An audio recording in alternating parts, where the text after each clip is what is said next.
Is y'all niggas ready? Alright, fucking let's get it. Yes, sir. What's poppin' with y'all, man? Welcome back to another motherfucking episode of the Thin Line Between Genius and Insanity podcast. I am the flyest, highest, coolest, smoothest motherfucking host of them all. OGHatch, you know the fuck it is, man. What's up with the people? Shit. Man, it feels so motherfucking good to say that shit, man. It's been a long motherfucking hiatus. It's been a long motherfucking hiatus, man, since episode 100, man. Hopefully y'all out there looking good, feeling good, staying safe. It's a whole lot of shit going on in these churches, man. I tell you that shit each and every motherfucking episode. As you can see, man, we got a new set for phase 2, man. I want to say thank you to everybody, bro. You know, thank you to everybody who supported me through the first phase of this podcast, the first 100 episodes, man. I want to say shout out to my haters, shout out to my people who've been there since day motherfucking me one. The first time listeners who stuck with me all the way through. The people who tapped in and said, no, fuck that nigga. I want to say shout out to y'all as well, man, because even with y'all tapping in at one time, man, that gave me some criticism.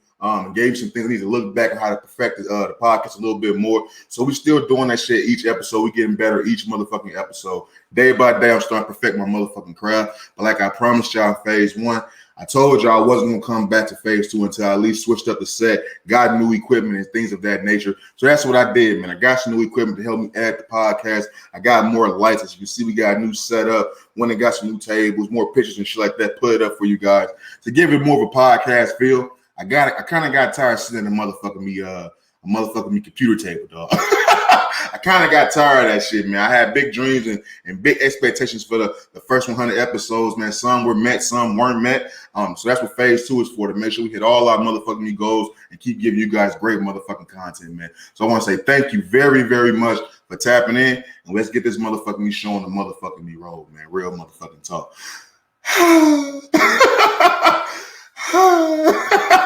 Now that that's over, once again, man, shout out to everybody around the world that's tapped in, enjoying the conversation, man. Hope you out there looking good, feeling good, staying motherfucking me safe. It's a lot of shit going on. I got a lot of stuff I want to get off my chest.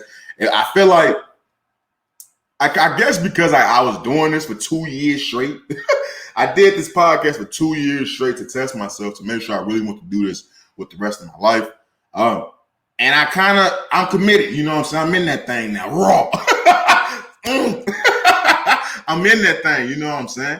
But the thing about that is that when I took that break, it was a 3-month break, you know what I'm saying? A lot of things going on in that 3-month period that a lot of you aren't privy to. It's a lot of information you guys don't know that was going on behind the scenes. I do want to get into a little bit of that to start the podcast off, but I don't want to drown it out too much because as much fucked up shit that was going on, I'm here. I'm healthy, you know what I'm saying? I'm healthy enough to do this podcast. I'm healthy enough to move forward in life. I'm healthy enough to make sure that I don't have to really worry about things as much as I was, because at first I was really fucked up, guys. I ain't gonna lie to you. I had the podcast was the first thing on my mind. But the thing about doing this podcast for 2 years in a row, once I took that break and as I was getting more important things taken care of in my life, I kind of got lost in what I want to do with the podcast. And the reason why I say that is because I mentioned it a lot of times in phase 1, you know what I'm saying? There were many times throughout doing 100 episodes trying to come up with content that there was a lot of episodes. Well, I don't want to say a lot. I am pretty good with the fuck I do. I gave you niggas 3 months and I wasn't impressed, B. But not to get sidetracked. There were episodes that I did that I truly didn't. You know what I mean? You know what I mean? Sometimes you got to push some shit out there to keep the fans happy, or the friends of the show happy, I should say.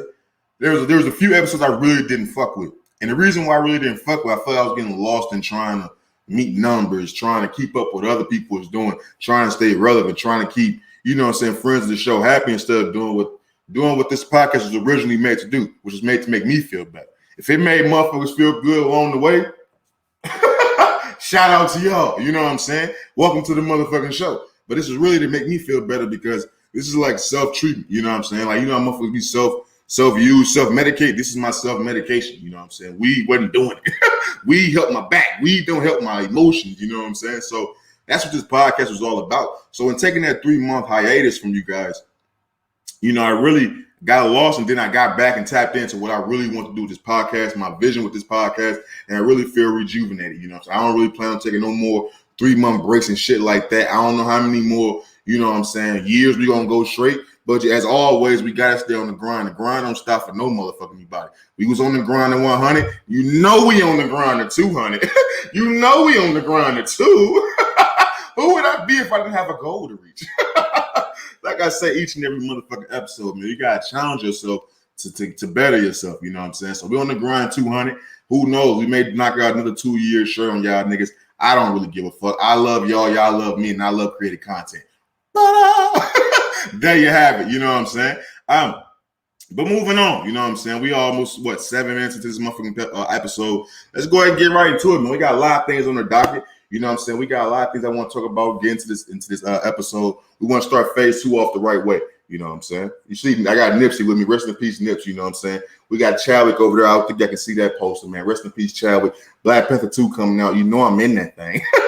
You know I'm in there. I ain't gonna lie. Let me take a sip first. I'm gonna see it, but it's a little too much of the sad shit. I ain't gonna lie. I ain't trying to go watch a funeral. Chadwick dead. Nigga been dead for 3 years now. Rest in peace, man. Like, I want to see heroes whoop some ass, save some babies. You know what I'm saying? That's what I want to see.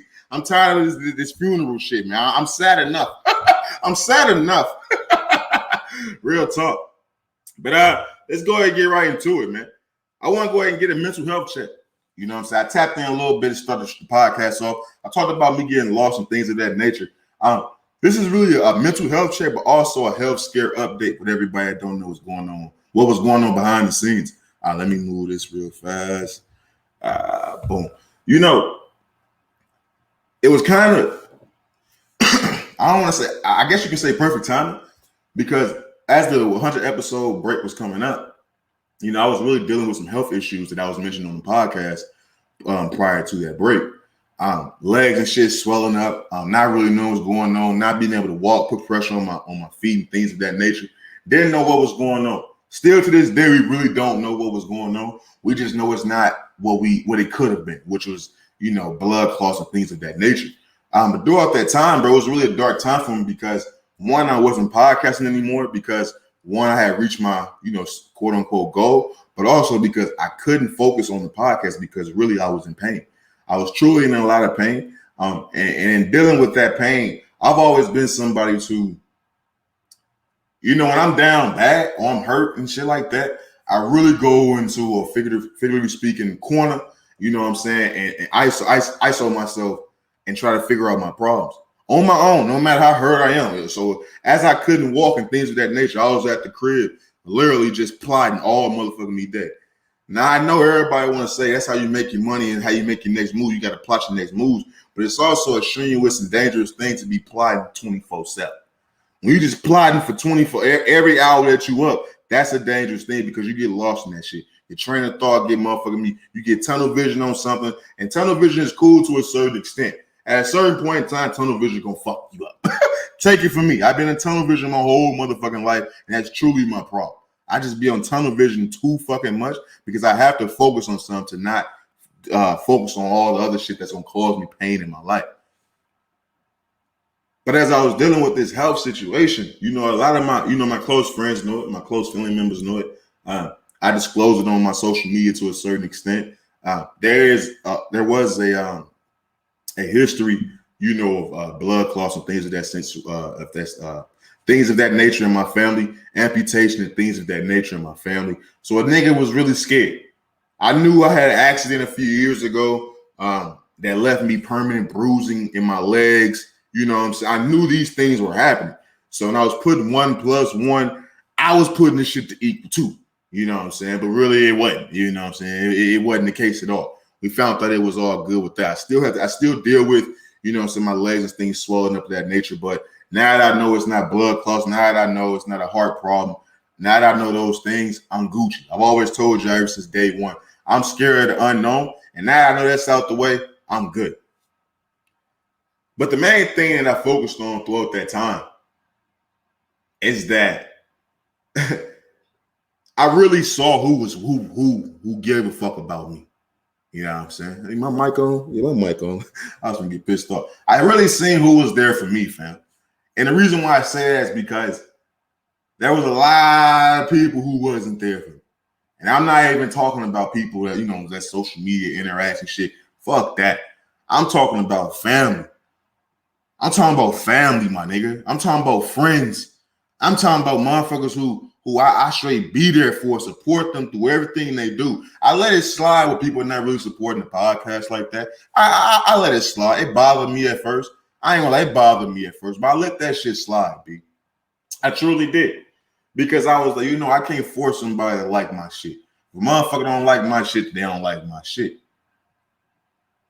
But if it's one way to really cross me, if it's one way for me really not to give a fuck about your existence, is that when I'm in a time of sickness, a time of my health is on the line, to where I feel like I think I'm finna die type shit. I thought I was finna die, fam.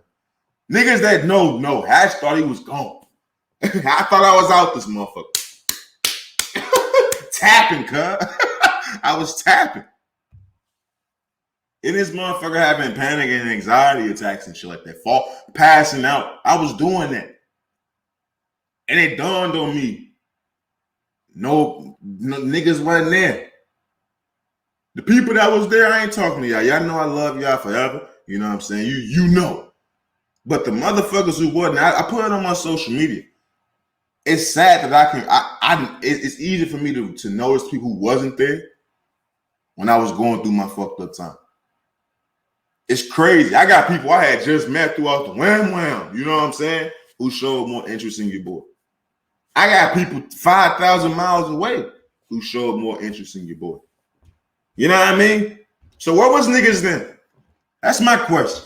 So as we do episode 101, phase 2, thin line between genius and insanity, I got all the positive shit out the way. Now my real question, where was niggas at, B? Where was they at? Where was you at? Answer that question. Because I'm there for you niggas when y'all need me. So where was you at when I needed y'all? And that's the real. Niggas wasn't there for me. Niggas didn't care if Hatch had a bad heart. And I ain't saying I'm an important cat like that. You know what I'm saying? I ain't even saying motherfuckers had to care. I'm just saying open my eyes to who really didn't give a fuck. You know what I mean? So as I'm going through all that, you know what I'm saying? As I'm getting better and I'm getting healthy, I'm getting good news and shit like that. After the depression is over, after the panic and anxiety attacks are starting to slow down, I get good news. And if I can put it on the screen, I will, with my new editing powers. I got featured in my first magazine article. Shout out Arizona, man. Big shout out to y'all, man. It was a good look. I want to shout out to my girl Jonna. She really helped me. She really plugged that in for me, helped me get noticed and things of that nature. So shout out to Jonna first. And also shout out AZ. That was a very big look. And yeah, I'm happy that I was in the magazine or whoop-de-fucking do. And I ain't trying to poo-hoo that. Nigga, I was on the news in high school. You know what I'm saying? I was on the news in high school. I did that. So I'm not foreign to being, you know what I'm saying, noticed for my shit. I love it. I love being recognized for my greatness. But the reason why I truly appreciate Shout Out Arizona is because that came at a time and place in my life that I needed it. You know how SpongeBob said he needed it? Nigga, I needed it. Because like I told you, bro, I had panic and anxiety attacks, man. I'm thinking my heart is bad, man. My legs and shit is swollen. I was in the gym going crazy. As you can see on camera, for the people that's watching on YouTube, at OGHatchTV, ring that bell, subscribe, all that good shit, ring that bell. It should be popping up on the screen somewhere throughout the episode. I got editing powers now, B. And for the people that's listening on Spotify, Apple Music, you know, Apple Podcasts, Google Podcasts, Audio Mac, Anchor, all that good shit. Shout out to y'all, man. Leave a comment and review all that good shit. But as I was going through all that time, that shit in my life, and as you can see on camera, I gained weight. I was in the gym faithfully, fam. Going through all that, bro, I couldn't do the things that I was accustomed to doing. I felt like I was the healthiest point of my life. I felt I was eating right. A nigga felt he was going to hit in the gym. Or I was bulking up like Giannis. But then I know where I wake up one day and my fucking legs is twice the size.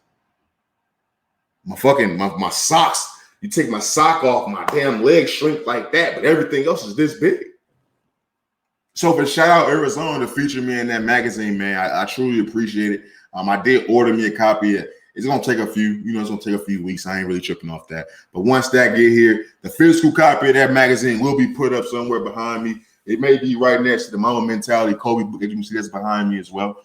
But I want to say shout out Arizona because I want to make sure I brought it up on the podcast because I don't recall if I brought up me being ranked, on the top Black podcast list for mental health. I don't think I brought that up when that news had broke. I know I put it on my social media and things of that nature, but it was one thing I want to make sure I brought up because I want to work on appreciating the things that I do in life. On my time away, I reflected on some of my high school days of me winning the awards, me winning state medals, and me going to state, going to districts, and being ranked in the state. And in 3 sports, it wasn't for me to brag. It wasn't for me to be stuck in the past and nothing like that. It was because during those times, fam, I was so locked in on the vision, my tunnel vision, that I didn't appreciate those moments. And that's what I'm trying to change in my life. I think that's why a lot of times I be living this gloomy ass headspace because I don't really appreciate my victories, no matter how big or small they are. You got to appreciate the small victories and the big victories. The moment you stop appreciating the small victories, you're not going to truly know how to appreciate the big victories. That's truly how I feel. And I'm focusing on that. And I'm trying to make sure that I change it about myself, bro. I'm getting closer and closer to 30. So a lot of shit got to change, B. So a lot of shit got to really motherfucking change. But to sum it all up, the mental health check, man, your boy is doing good. I'm healthy to do the podcast. We back in that motherfucking thing. I'm back off the weed. I'm back sipping my motherfucking wine. I'm off the hard liquor, though. I've been mimosa'd out, wined out, some of my LeBron shit. The shit just, I'm really trying to focus on bettering my life, man. I truly am. As we get deeper into phase 2, I'm going to tell you about the updates and changes I'm going to make in my life. But that's later down the motherfucking line. I ain't going to lie to you. Let's go ahead and get to it, man. Let's go ahead and knock out this motherfucking docket. As I sat back on my hiatus, on my time away from the folks, there's a lot of things that happen. People dying. Rest in peace to PNB Rock. This is really tied to the PNB Rock situation because it made me think about this one question. What is our culture? And the reason why I asked that is because when PNB Rock died, he got killed at a Roscoe's Chicken and Waffles. They have locked up the people who's done it. Apparently it was a family, a father, a stepfather, a son, and a mother, all into this shit allegedly that, ended up slaying PNB Rock. A lot of people was blaming the baby mom for dropping the location, things of that nature. I didn't really feed into it because the internet motherfuckers gonna act like they the detectives. They're everybody Batman when the crime need to be solved. Everybody Batman all of a sudden. The world's greatest detective. But motherfuckers was wrong. Motherfuckers was dead ass wrong. But the thing about it, because the reason why I say what is our culture is because a lot of times when, rappers die, you hear the question, why this only happened in hip hop? And I always sit back and think like, I don't know if that's true. You know what I'm saying? I don't know who died in the country. Niggas die every day, B. If Cameron said a lot of shit, that nigga said he got computers puting. Wow. But when he said niggas die every day, B, we all felt him when he said that. Because that's the truth. Motherfuckers die every day. So just because I'm not into country music, I'm not in the country music headspace. I'm pretty sure some wild country shit going on in country music and rock and roll. I'm pretty sure niggas is beating niggas in the head with fire extinguishers and shit and rock and roll. But we not in that lane. So why would we know about those things? So it always bothers me when people say, why is it only happening in hip hop? Niggas get killed every day. Now, is it more is the magnifying glass more on the hip hop? Because yeah, that's what the fuck you niggas is bobbing y'all head to. That's what y'all pumping y'all head to. Y'all got the 21 Savage, the Lil Durks, you know what I'm saying? The Nardo Wicks, You know what I'm saying? Who else? Which one else? The G Herbos. And I'm not knocking these niggas. I listen to a few of these niggas. But it's our fault that's magnifying this spotlight in hip hop because we glorify that to put these dudes up here. So when that happened and they end up down here, we gotta talk about it. And it's unfortunate, but we gotta talk about it. But it always makes me think, what is our culture? Because I'm never upset when I see a white woman wearing some braids, or I see a white woman with some dreads, some locks. Or if I see, you know what I'm saying, a white dude with, you know what I'm saying, with ice the fuck out. I don't get upset. I don't get upset when I see the chicks, the white girls with the braids. I don't get upset. I get upset at the outrage on social media. Because if that's our culture, bro, our culture, that shit lame. I don't care about the pixie braids. I don't care about hip hop like that. I don't care about gangster shit like that. Why is that our culture? Where is the good shit in our culture? It's like all that went away. You know what I think about when I think about our culture, fam? And it's just me. It's just me. When I think about our culture, I think about that scene from Poetic Justice. Remember that scene from Poetic Justice, bro, when Lucky and Janet Jackson, all them, and Gato, they all got off the mail truck, and they got to that family vacation. You know what I'm saying? And it was lit. It was food, music playing. Cousin, didn't even know him. Didn't even know. Cousin. That's our culture. When I think of our culture, if I can just picture our culture, that's what I thought our culture was. That's what I thought our culture was. I feel like the older I get, we get further away from that. We get further away from cookout, family, foosball, the potato sack races. We get further and further away from that shit to people just claiming our culture is fucking box braids, chicken wings, hip hop. Like, what the fuck? That's horrible. I don't want it. I don't want it. I don't want it. I'm sorry. I don't want it. You can have it. If that's our culture, you can have it, fam. I don't even give a fuck about me. I love music, but I'm not a music guy like that. I tried to start an amp. I started me an amp. You know what I'm saying? Anybody know what an amp is? It's like a fucking personal radio type shit. I tried to start the shit, and I couldn't do it. I love music, but I don't love music like that to where there's no abundance of music. I like the artists I like, and I like the same 12 songs. I've been listening to the same 12 songs for the last year and a half, my nigga. Like, I can't. Amp gonna get tired of me. We're gonna be talking to that motherfucker. Subscribe to the podcast. But if that's our culture, fam, I don't want it.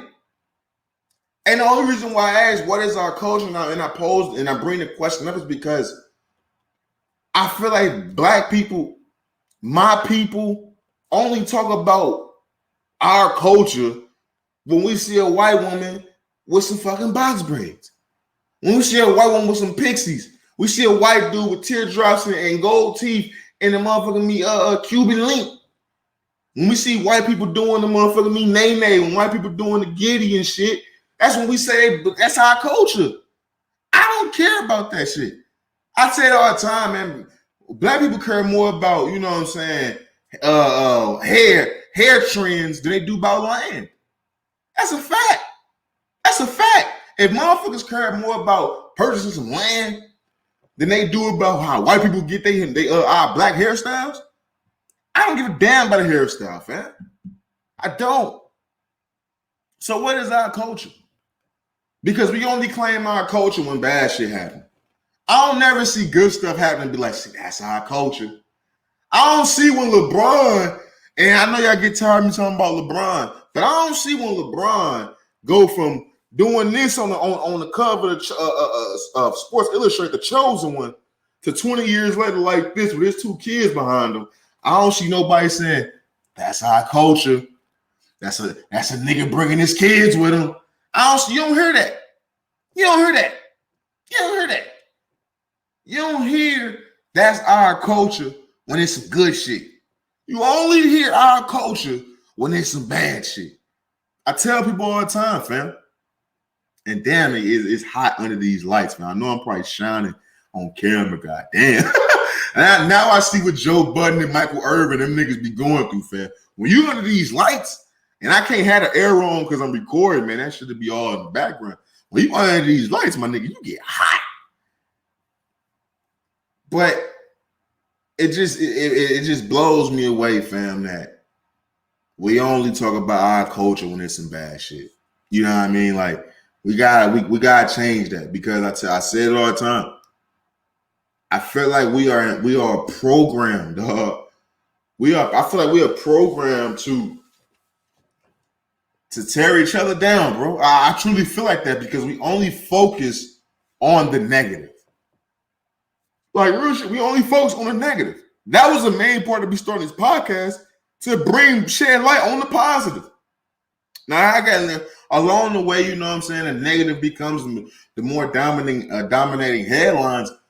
But the moral of this, the goal of this podcast is shining positive light on people I thought that was just dope, doing dope, positive shit. Because I identified that it's just like, fam, we are programmed to tear each other down because we only focus on the negative. I ain't heard about PNB Rock and Hellas, B. Rest in peace, PNB Rock. Rest in peace. Rest in peace. But I ain't heard about PNB Rock in a few years. And I'm not saying that, you know what I'm saying, I'm not trying to bring up him falling off or nothing like that. What I'm saying is PNB Rock could have been doing a lot of dope shit in the last couple years. I know he had that. I know he had a stint where he had like a song. I can't really remember off the top of my head. But he could have been doing some dope shit. He could have been like passing out turkeys. I ain't never seen nobody post that. He could have been, giving out backpacks, pencils and shit. You know what I'm saying? Stuff like that. But you never heard about it. You never heard about it. You know what you did hear about? A nigga dying over some chicken. That's what you heard about. That's what you heard about. And what you heard. And what you heard and what you see on social media. This only happening in our culture. Why in our culture? Why in hip-hop? Brother, why is y'all claiming that shit so strong? Fuck hip-hop.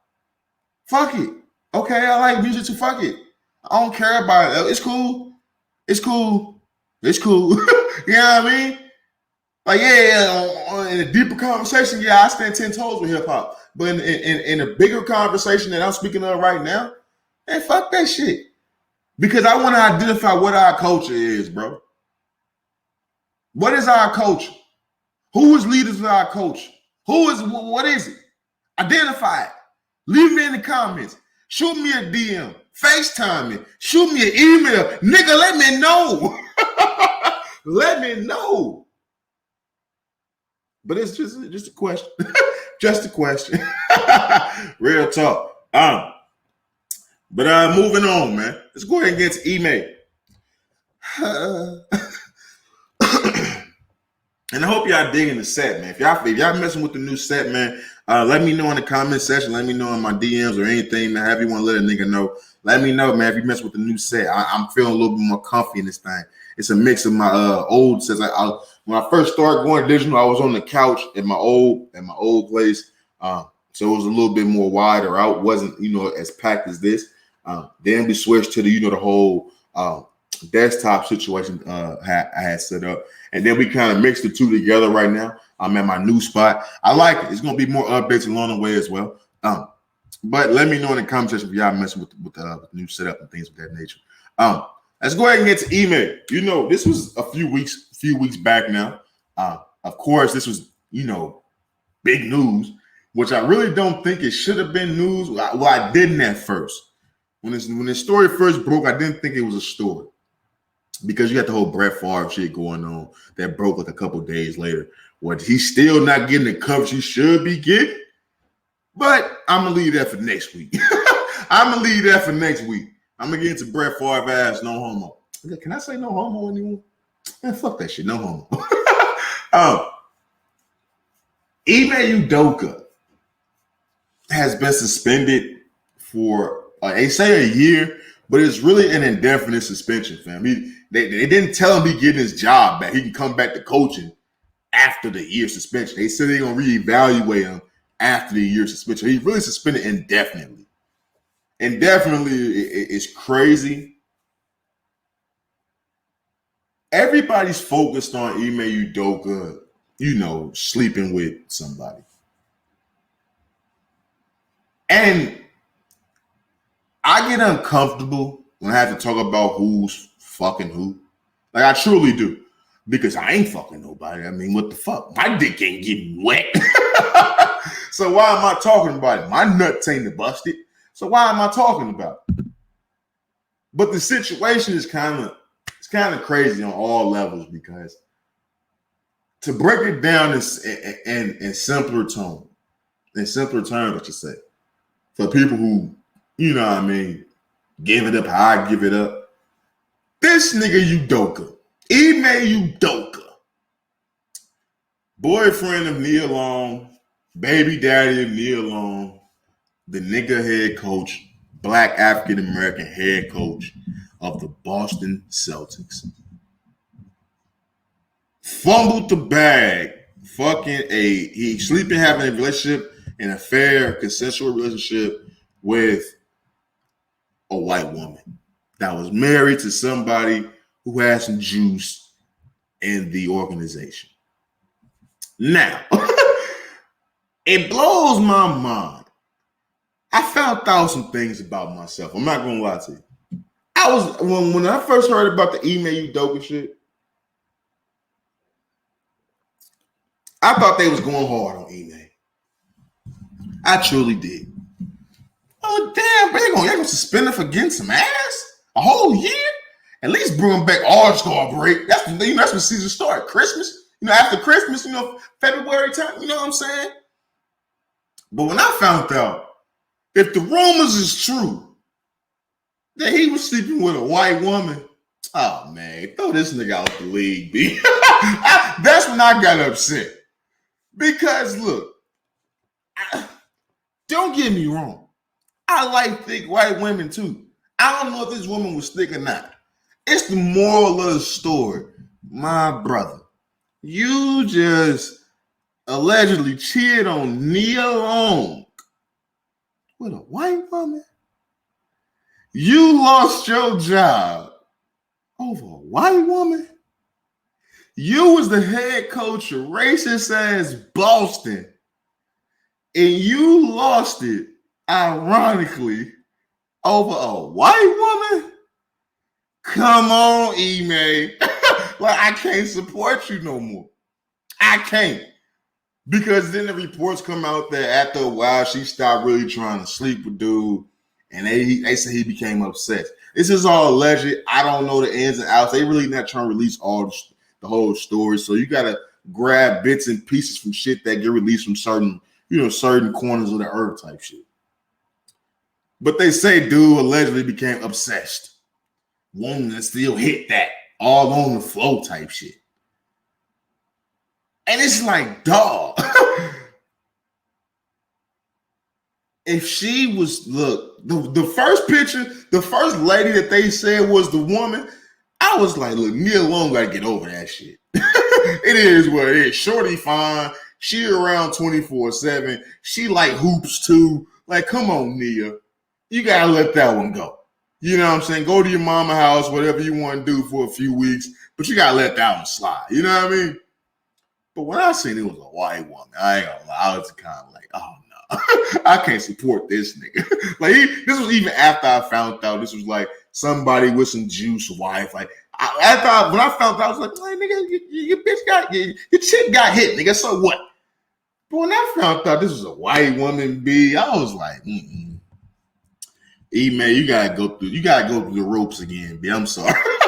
You gotta go through the G League system again. You gotta go back coaching under Pop. You gotta be the assistant for Pop again. Like, Ime went outside, B. You can't lose your job over no cootie cat, and you damn sure can't lose your job over no Caucasian cootie cat.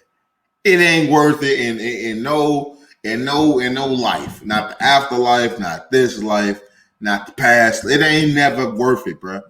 Like I said, if it was the first woman that they showed, Nia Long had to get over that. It is what it is. What you gonna hear with it? You know what I'm saying? But the white woman, dog, and I love, look, let me take that back. I ain't gonna say I love them. I fuck with the thick white chicks, man. They up there. You know what I'm saying? Black women, thick white chicks. You know what I'm saying? But it's like to lose your job over some Caucasian cootie cat, my nigga. You went outside, my boy. Moving on. Speaking of white cootie cat, let's get into the white cootie cat I'm supporting. Let's get into Rachel Dolezal. Yeah, let's get into Rachel Dolezal. If you don't know what Rachel Dolezal is, Rachel Dolezal, I think I talked about her a few times on the podcast, actually, but Rachel Dolezal is a white woman who worked for the NAACP for quite some time, posing as a black woman. And I always was in shock, like, how the fuck, if there was ever a group of people, I'm not into the whole judging someone's blackness thing. I'm not into that. But if there ever was a group of people who should be able to determine one's blackness, it should be the NAACP. And the simple fact that Rachel Dolezal was able to convince them niggas that she was black, hey, get that bitch some chicken, man. Hey, get some chicken and some Sweetwater cornbread. She black, man. Fuck it. Only I can say that, white people. You don't even laugh in front of us. But Rachel Dolezal she now has an OnlyFans. And I came across some of the pictures, B. Now, I'm not going to sit here and say Rachel Dolezal is the finest piece of ass I've ever seen. But the simple fact that Rachel Dolezal wants to be black and she was a part of NAACP, I'm Team Dola. I want to fuck. I'm trying to fuck. Look, you got to understand something. We live in a day and age where I'm going to get into the next topic, where it's a lot of black women trying to look white. I ain't feeling that shit. So for the white chick who's trying to look black, who was trying to fight for the right cause, who was supporting us, who was a part of NAACP motherfucking P, and now she's selling pussy, you best believe I'm going to slap that bitch $40. I'm with it, baby. What you trying to do? I'm Team Dola, nigga. It's Team Dola. It's Team Dola, nigga. What are you saying? Look, like I said, I'm not saying she the finest piece of ass. I like the story. I like her journey, her fight, nigga. Her fight to be accepted. I'm fucking with it. I'm fucking with it. Hey, she did more for us than a lot of motherfuckers did. She did more for us than a lot of motherfuckers did, B. Now, y'all can say the whole blackface shit. I don't know.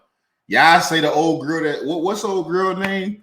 That's married to the prince. What's the dude like Carson Wentz? What's his name? Well, what's his name? Like Carson Wentz. Prince Harry? It's always a Harry or some shit like that. Probably Prince Harry or something like that. Y'all say she black. She don't look no different than Rachel Dolezal to me. I don't even think old girl black, but they say she black, and I just gotta roll with the punches. But if she black, Rachel Dolezal black. She was an NAACP nigga. Goddamn, she earned the guy at this point. She earned it at this point, and she got OnlyFans. Like I said, I seen the pics. Hey man. Look, man, I seen the pics. I didn't jack my dick to worse. I'm being real. I didn't jack my dick to a lot motherfucking worse throughout my life, man. Real talk. So Rachel Dolezal, you have a friend.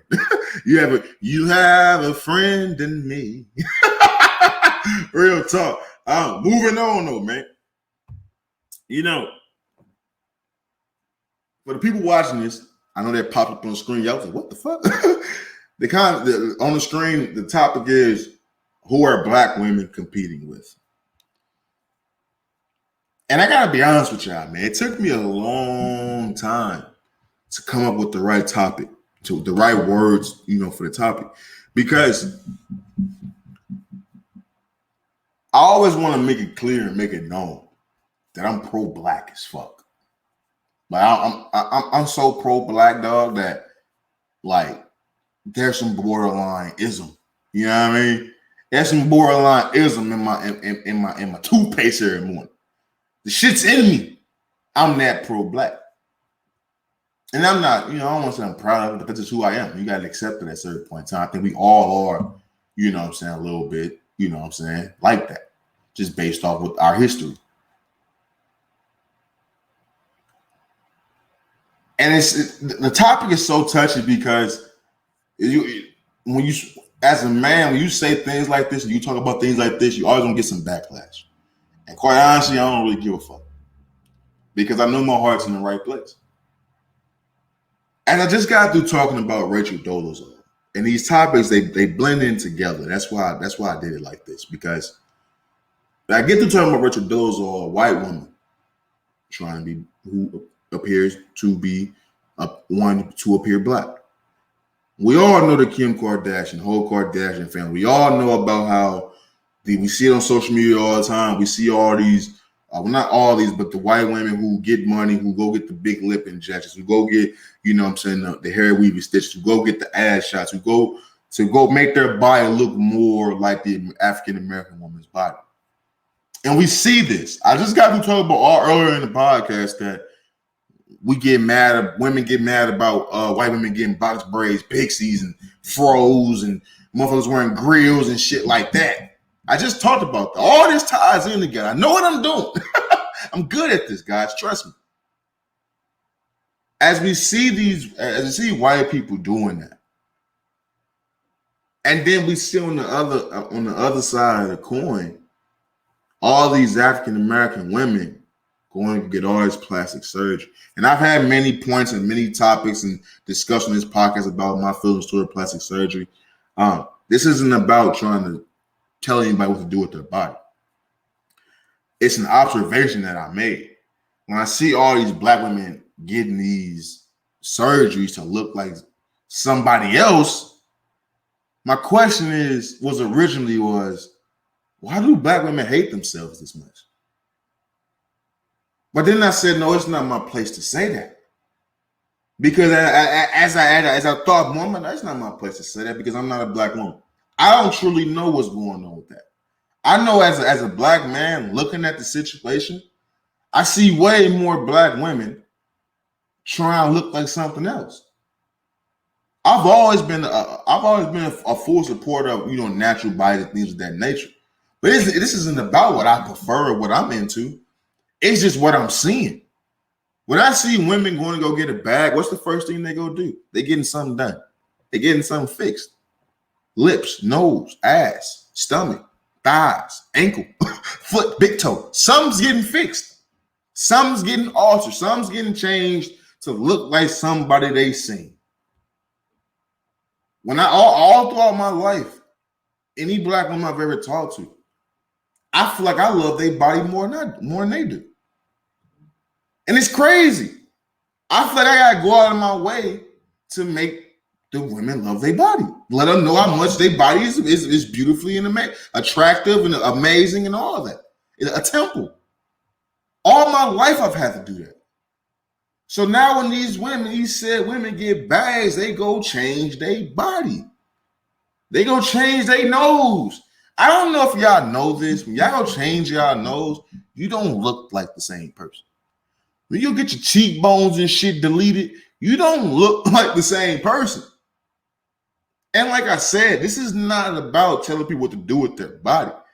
This is me making an observation and me asking a question. Who are black women competing with?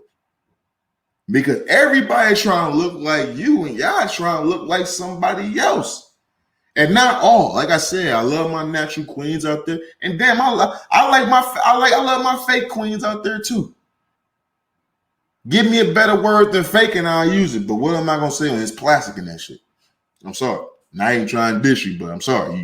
What the fuck? You know what I'm saying? But it's like, it's just an observation. Who are you trying to compete? Who are you trying to look like? Who? Like, honestly, who? Because the amount of fake asses and the amount of plastic surgery that's in our community right now, the shit is crazy, B. Is that I think if I had to guess, these, I don't know the numbers off, for sure. If I had to guess, if you had to poll 10 random women in big cities, not no fucking, not no little piece of shit, in the big cities, nigga. Arizona, LA, New York, Atlanta, Philly, the big cities, Chicago. If you had to poll 10 women, 10, I'm pretty sure at least 6 of them got work. At least 6. At least 6 out of 10 women, I'm guessing, got work done on their body.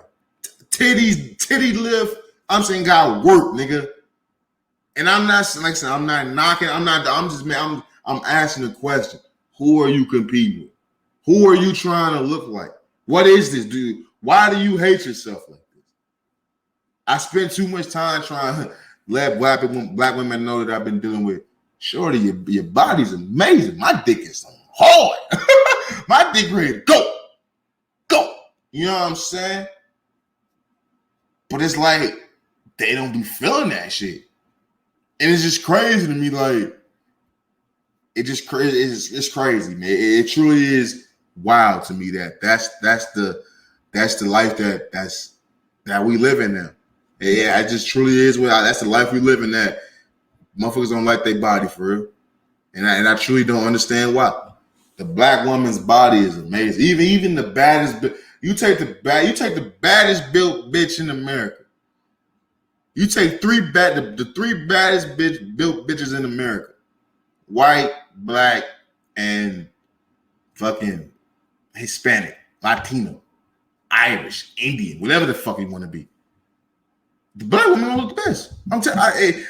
The black woman gonna look the best. So why? Who are you trying? They trying to look like you, and you trying to look like somebody them. This shit crazy. This shit twisted. Y'all got me all confused, man. Real talk. Real talk. Moving on, man. A few tough before we wrap the podcast on up. We gotta get into Antonio Brown, man. Man, look, I gotta take a sip first.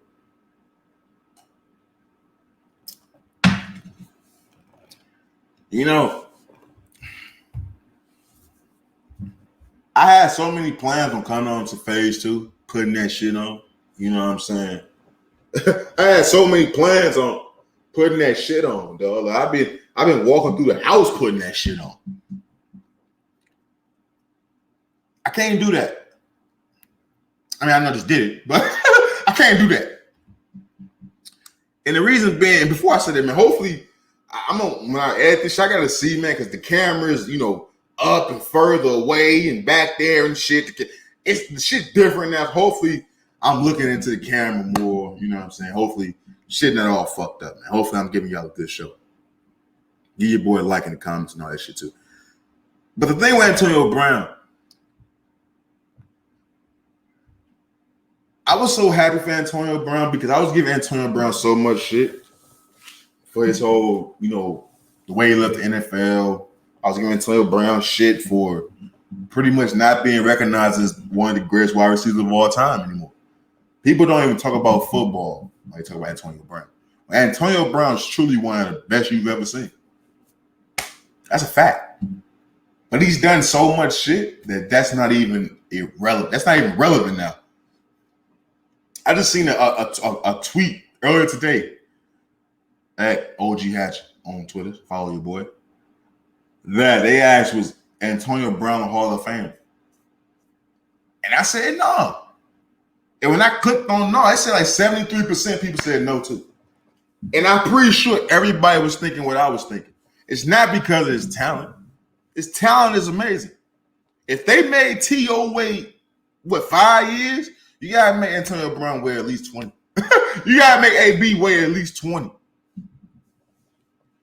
Antonio Brown, man. Antonio Brown has had so many sexual, misconduct, harassment cases and shit. He just settled a few, some cases that had to deal with some shit in that field.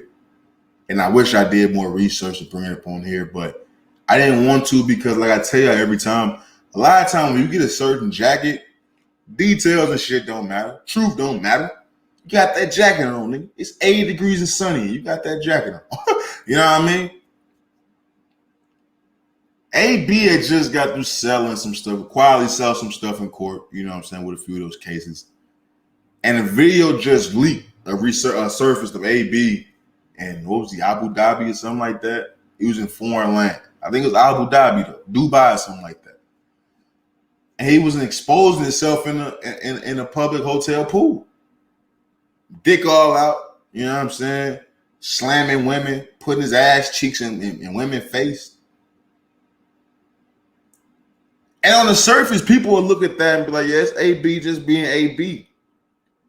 I'm not finna get into the whole responsibility thing. As a man, you should have more responsibility. AB, he done so many things in life to where I stopped thinking that he had common sense, man. I don't think highly of Antonio Brown as a person.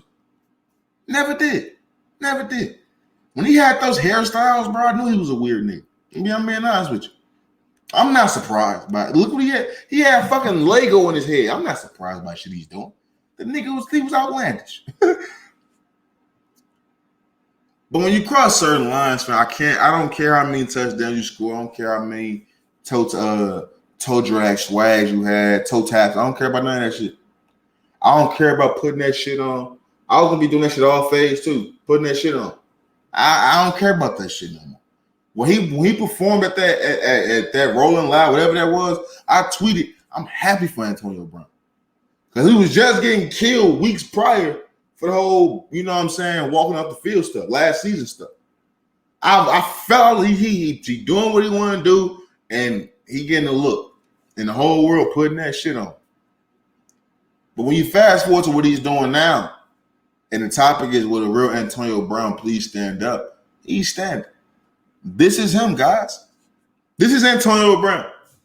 This nigga's a predator, man. I call it what it is. In my humble opinion, bro's a predator. To have that many, sexual cases that you guys settle, outside of court, inside of court, however it's getting settled. And to see you in a hotel, in a public hotel, with some randos, with some randies, whipping your penis out, clapping your ass cheeks in people's face, slamming women naked in pools. Like, to you, that may look cool. You may think you live in a rock star life. Nah, bro, you are tripping. Them women weren't there for you. And even if they were there for you, fam, get a suite with a private jacuzzi. Fam, you got money, right? Because any random nigga if I was just driving down the street, fam, I'm driving down the street, you know what I mean? Bumping that Larry June, you know what I'm saying? Spaceships on the blade.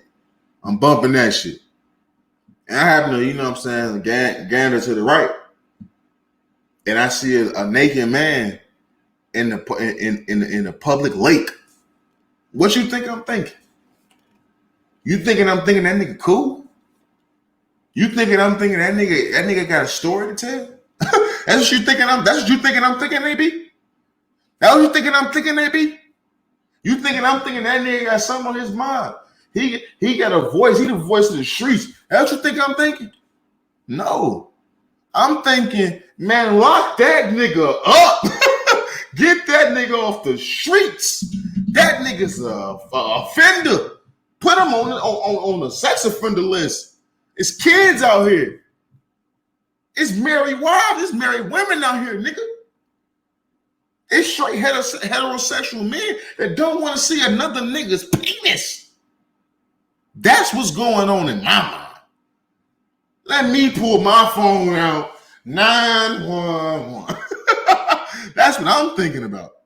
I'm not thinking you cool. So I apply that same thought process when I come across a video and I see Antonio Brown jumping up, lifting on some genuine shit,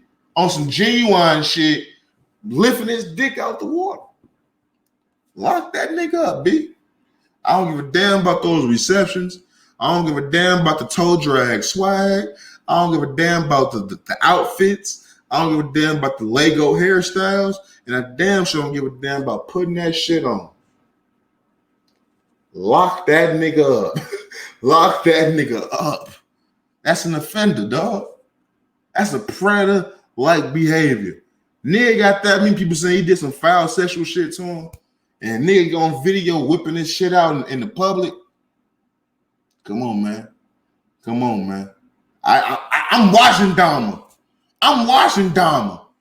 The nigga who had his dick out at a fucking at a carnival. That's some AB shit. That's some AB shit. So with a real Antonio Brown, please stand up. Nah, that nigga standing. And he's telling us to put some shit on.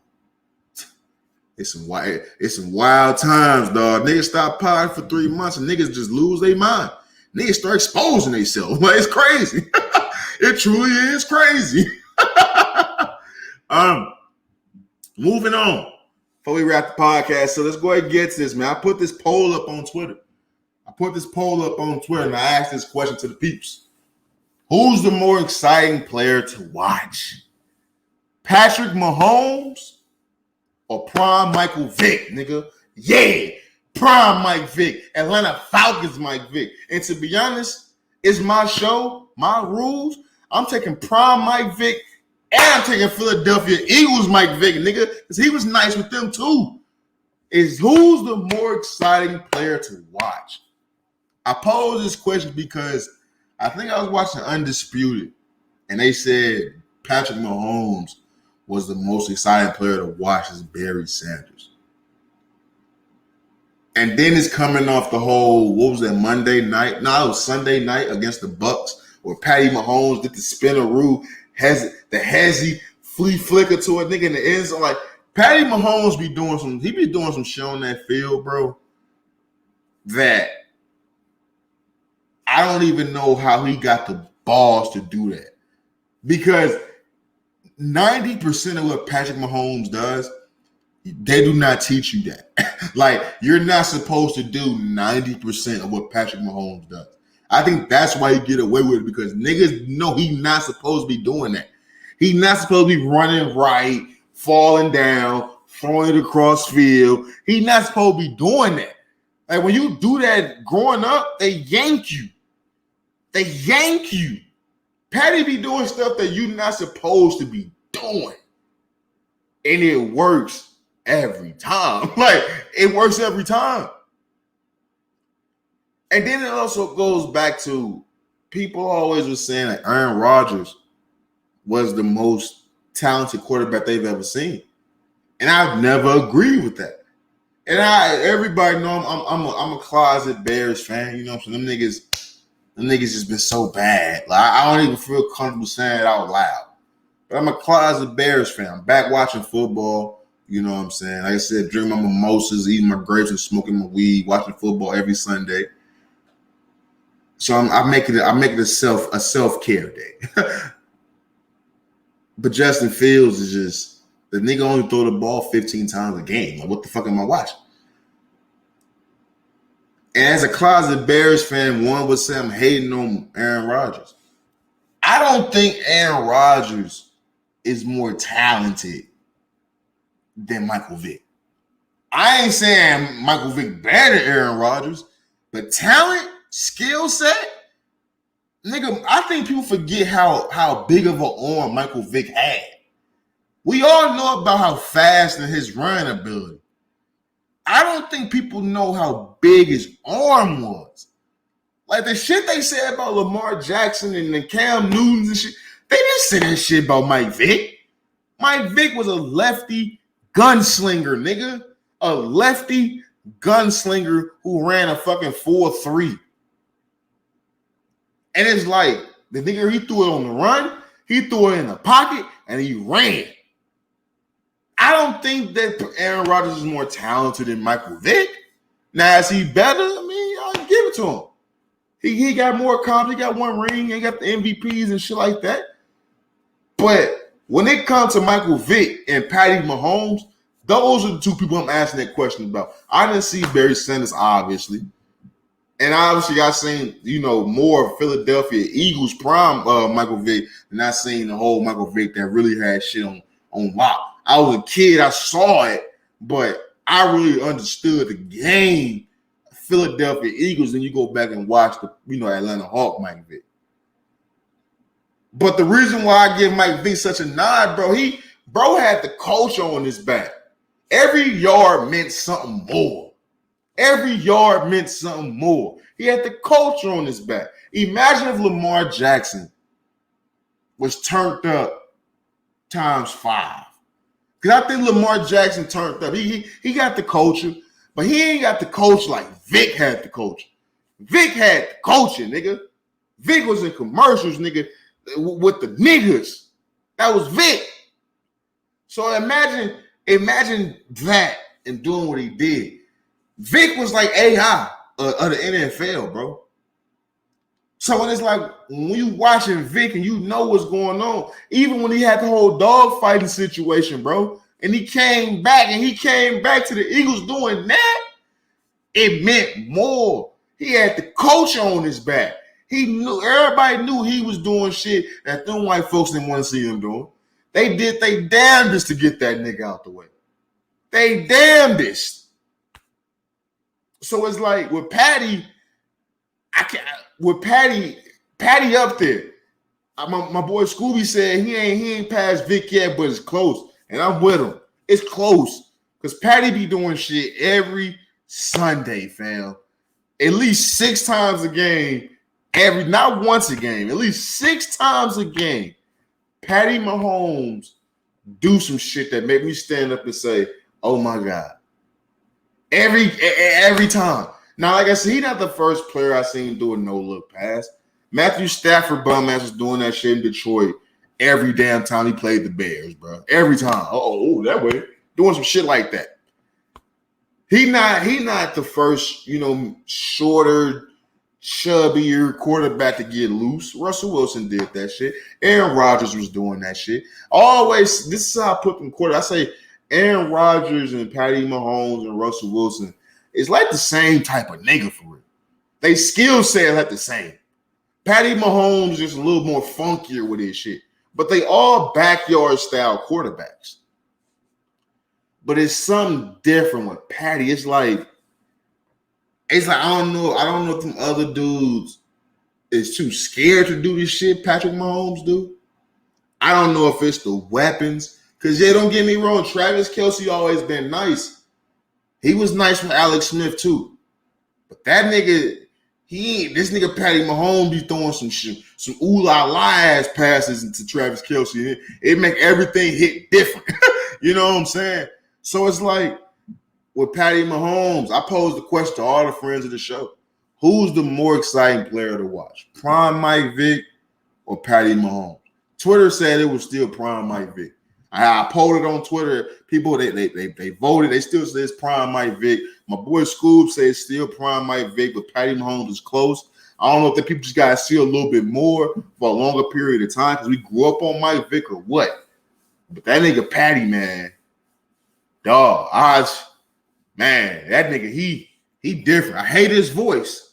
I hate hearing that man talk. But hey, love watching that boy play some foosball. I ain't gonna lie to you. Real talk. Moving on, man. Before we wrap the podcast on up, man, I think I mentioned the top of the podcast about this Dahmer nigga. Let's get into Dahmer, man. The alphabet people don't want Dahmer.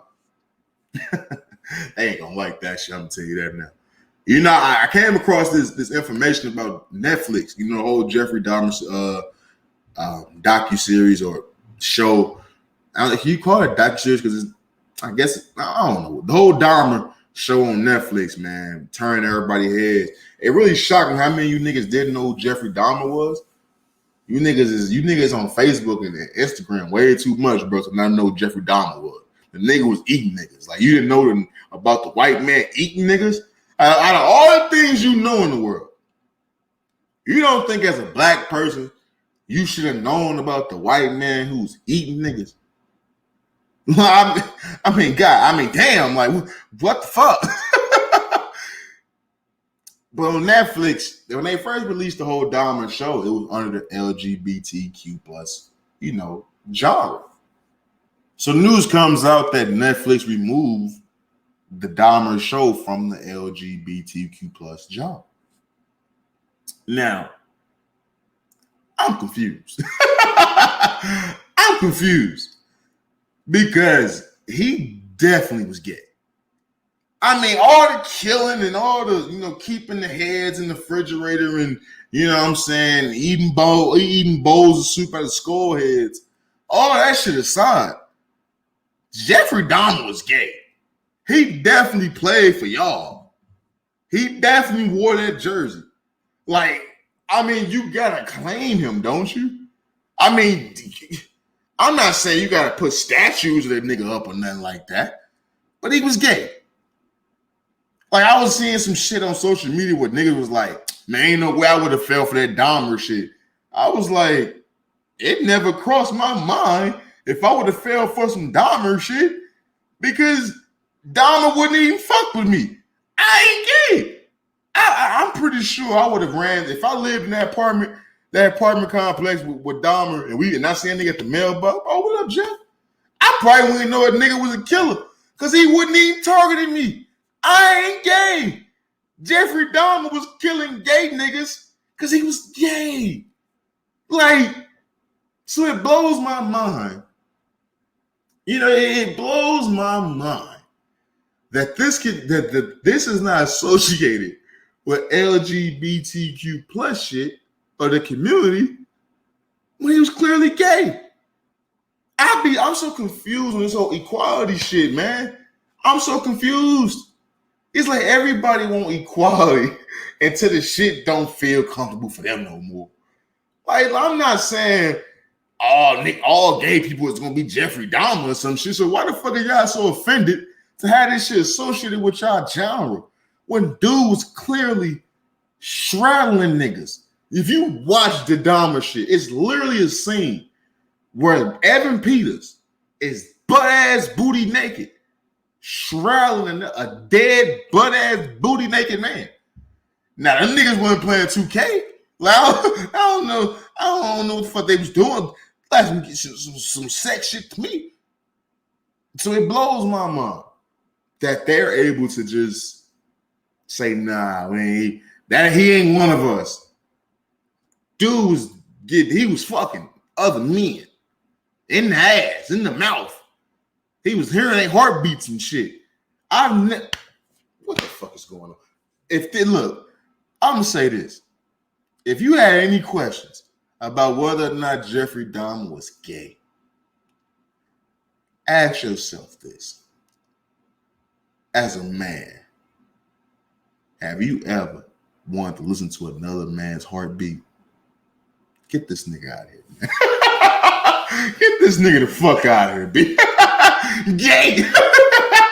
He with y'all, man. Claim that nigga put his ass in file 13, tucked away in the closet somewhere, man. But he definitely played ball for y'all. That nigga put up stats for y'all. That's what he did. I'm sorry. You got to claim him.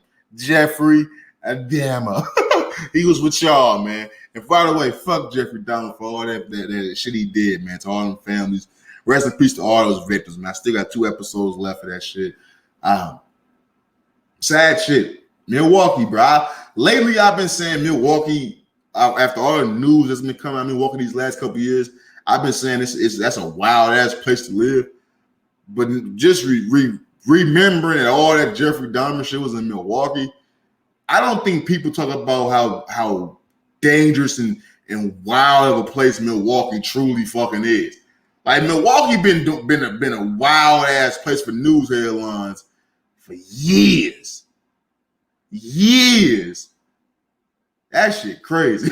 That's a city I don't think I ever moved to, bro. Some real. I don't even want to visit Milwaukee. I just see that nigga Giannis. I see that nigga Giannis when he come out here or some shit, but real talk. Real motherfucking talk.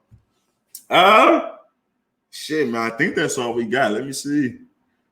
Yeah, man, I think that's all we got, man. Before I get out of here, before I wrap the podcast up, man, I want to say RIP to Coolio. Rest in peace to Coolio, man, hip hop legend. He made one of the greatest songs ever. Gangsta's Paradise is truly one of the greatest songs ever. Like I don't even understand why people don't even like remake that shit now. Like on some hip hop shit. I know it's some rock versions of it and stuff like that.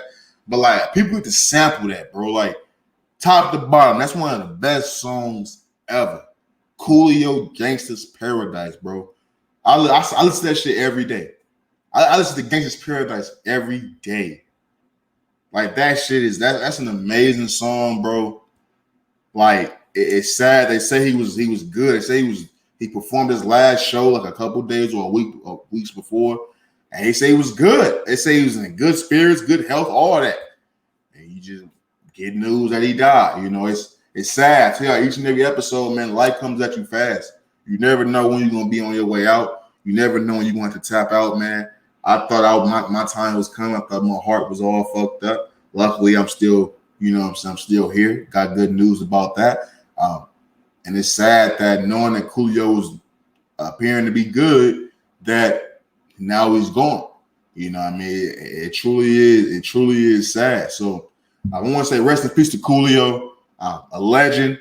Send my present condolences to the Coolio family. All his friends and family members, anybody impacted in a positive light, especially with that song. Oh my God, like, man, please, like, listen to that song just one time for your boy, man. Just because that song, man, it gets to me every time, bro. It gets to me every motherfucking time, bro. But I think that's all we got on the docket, man. Hell of a way to bring phase 2 in, right? Go ahead and get yourself a round of motherfucking applause. Real motherfucking talk, man. It feels good to be back. It really does feel good to be back. Sometimes you take that long break, you kind of don't know when you're going to come back or how you're going to come back. You just got to come in here and press record and turn these motherfucking lights on and get this shit motherfucking back on track, man. So I want to say shout out to everybody around the world that's tapped in, enjoying the conversation, man. I truly appreciate all the love, support, man. Y'all love my day ones. I want to say shout out to my day on listening and my last time listening. Shout out to everybody who's listening on Spotify, Apple Podcasts, Google Podcasts, Anchor, Audio Mac, all that, et cetera, et cetera. We pulling up. Leave a review, drop a like, all that good shit for your boy. Let's get this podcast in the right motherfucking genre, in the right rankings, get the right eyes on it. For the people that's watching on YouTube at OGHatchTV, go ahead and ring that bell, subscribe to the YouTube channel, drop a comment for your boy, man. Let's go ahead and get the engagement up on this podcast. I'm gonna try my best to respond, man. I'm gonna try my best, man. Trust me. And shit, man, it's been a long time since I said the outro, man. Let's see if I can remember off the top of my head, man. And you know I give it up, man. It's all love these ways. Never let them sidetrack you with the bullshit. Always keep the main thing the main thing. Stay safe, stay sharp, stay sane. And I'll holler at y'all next week, man. We out this motherfucker. Peace. Hey, man. New set, new me. Hey, man, it is what it is. Just know, we out this motherfucker. We all fair, bitch. We out this thing, bitch. In the wise words of Larry June, don't check me, bitch, check that temperature. We out this thing.